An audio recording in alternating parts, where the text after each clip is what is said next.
On a cross from left to right, Sasser breaks the tackle. The 10 dives into the end zone. Touchdown, Missouri. To the house. Dives Bud Sasser.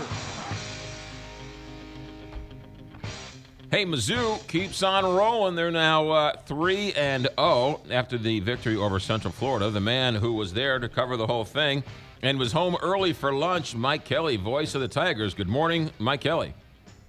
Actually, dinner in the second half of a very good game between South Carolina and Georgia. Good morning to you. Yeah, that was a bit of an upset. We'll get to some of that in a bit. But first, 38-10, the final. And Matty Mock, he's a little bit of a gunslinger. I love it.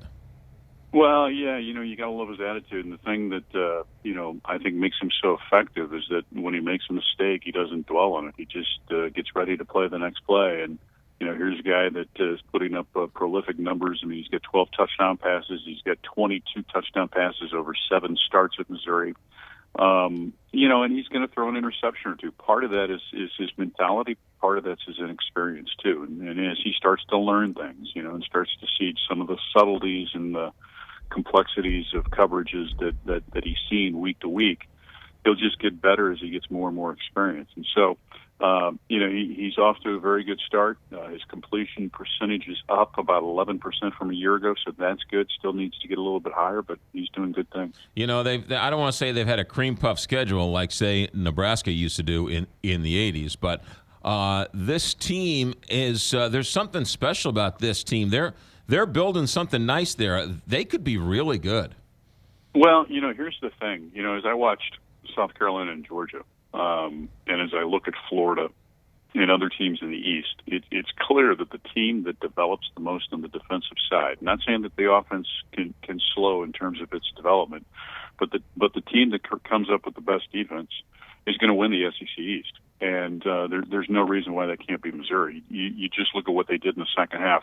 In the second half of their first game, Central Florida inserted Greg Holman, or Jordan Holman, the quarterback, against Penn State. He led them to 24 points in the second half.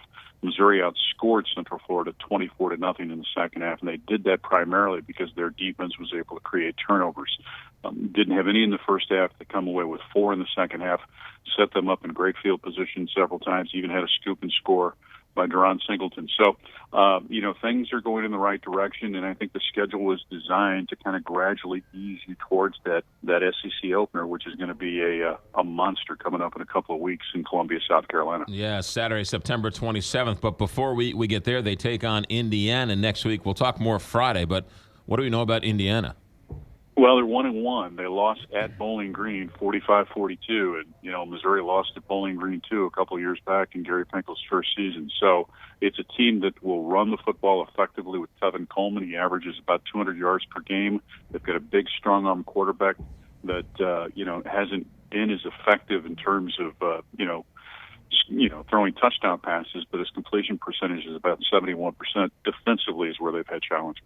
All right, Mike Kelly, we'll leave it there. Good to hear your voice. Have a good week, and we'll talk to you on Friday.